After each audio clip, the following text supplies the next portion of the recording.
யோவான் எழுதின சுவிசேஷம் 13ஆம் அதிகாரம். பஸ்கா பண்டிகைக்கு முன்னே இயேசு இவ்வுலகத்தை விட்டு பிதாவினிடத்திற்கு போகும்படியான தம்முடைய வேலை வந்ததென்று அறிந்து தாம் இவ்வுலகத்தில் இருக்கிற தம்முடையவர்களிடத்தில் அன்பு வைத்தபடியே முடிவு பரியந்தமும் அவர்களிடத்தில் அன்பு வைத்தார். சீமோனின் குமாரனாகிய யூதாஸ்காரியோத் அவரை காட்டிக் கொடுக்கும்படி பிசாசானவன் அவன் இருதயத்தை தூண்டின பின்பு அவர்கள் போஜனம் பண்ணி கொண்டிருக்கையில் தம்முடைய கையில் பிதா எல்லாவற்றையும் ஒப்பு கொடுத்தார் என்பதையும் தாம் தேவனிடத்திலிருந்து வந்ததையும் தேவனிடத்திற்கு போகிறதையும் இயேசு அறிந்து போஜனத்தை விட்டெழுந்து வஸ்திரங்களை கழற்றி வைத்து ஒரு சீலையை எடுத்து அறையிலே கட்டி கொண்டு பின்பு பாத்திரத்தில் தண்ணீர் வார்த்து சீஷருடைய கால்களை கழுவவும் தாம் கட்டி கொண்டிருந்த சீலையினால் துடைக்கவும் தொடங்கினார். அவர் சீமோன் பேதுருவினிடத்தில் வந்தபோது அவன் அவரை நோக்கி, ஆண்டவரே, நீர் என் கால்களை கழுவலாமா என்றான். இயேசு அவனுக்கு பிரதியுத்தரமாக, நான் செய்கிறது இன்னதென்று இப்பொழுது நீ அறியாய், இனிமேல் அறிவாய் என்றார்.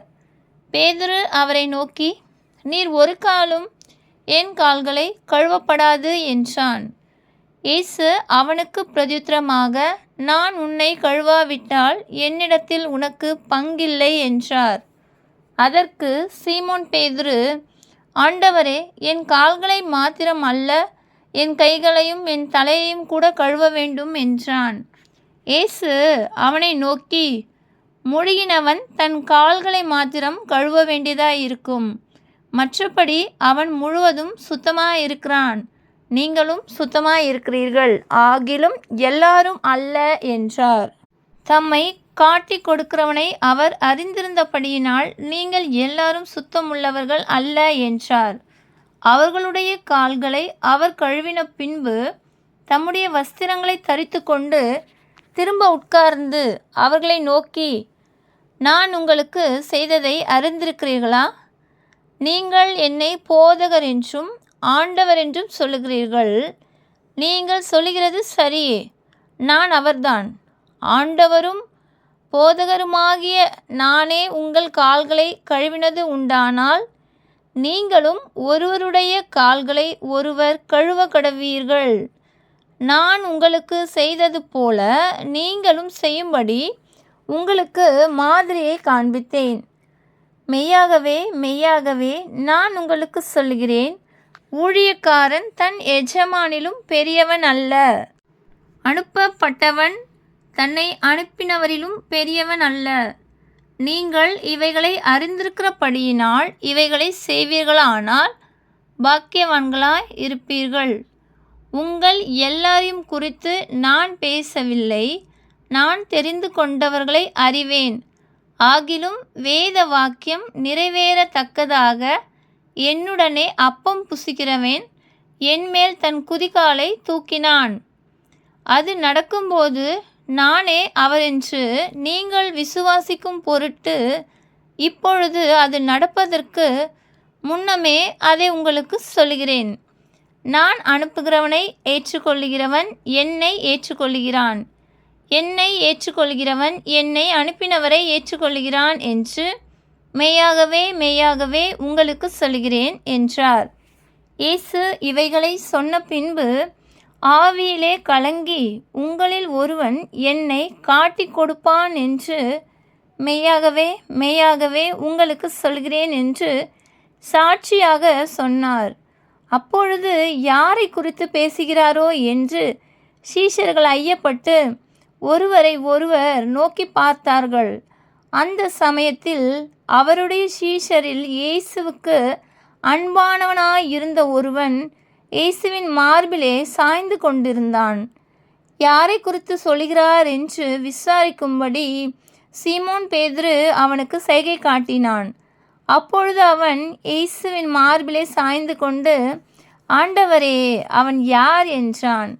இயேசு பிரதியுத்தரமாக, நான் இந்த துணிக்கையை தோய்த்து எவனுக்கு கொடுப்பேனோ அவன்தான் என்று சொல்லி துணிக்கையை தோய்த்து சீமோன் குமாரனாகிய யூதாஸ் காரியோத்துக்கு கொடுத்தார். அந்த துணிக்கையை அவன் வாங்கின பின்பு சாத்தான் அவனுக்குள் புகுந்தான். அப்பொழுது இயேசு அவனை நோக்கி, நீ செய்கிறதை சீக்கிரமாய் செய் என்றார். அவர் இப்படி அவனுடனே சொன்னதின் கருத்தை பந்து இருந்தவர்களில் ஒருவனும் அறியவில்லை. யூதாஸ் பணப்பையை வைத்து கொண்டிருந்தபடியினால் அவன் போய் பண்டிகைக்கு தேவையானவைகளை கொள்ளும்படிக்காவது தரித்திரருக்கு ஏதாகிலும் கொடுக்கும்படிக்காவது இயேசு அவனுடனே சொல்லியிருப்பார் என்று சிலர் நினைத்தார்கள். அவன் அந்த துணிக்கையை வாங்கின உடனே புறப்பட்டு போனான். அப்பொழுது ராக்காலமாயிருந்தது. அவன் புறப்பட்டு போன பின்பு, இப்பொழுது மனுஷகுமாரன் மகிமைப்படுகிறார், தேவனும் அவரில் மகிமைப்படுகிறார். தேவன் அவரில் மகிமைப்பட்டிருந்தால் தேவன் அவரை தம்மில் மகிமைப்படுத்துவார், சீக்கிரமாய் அவரை மகிமைப்படுத்துவார். பிள்ளைகளே, இன்னும் கொஞ்ச காலம் நான் உங்களுடனே கூட இருப்பேன். நீங்கள் என்னை தேடுவீர்கள்.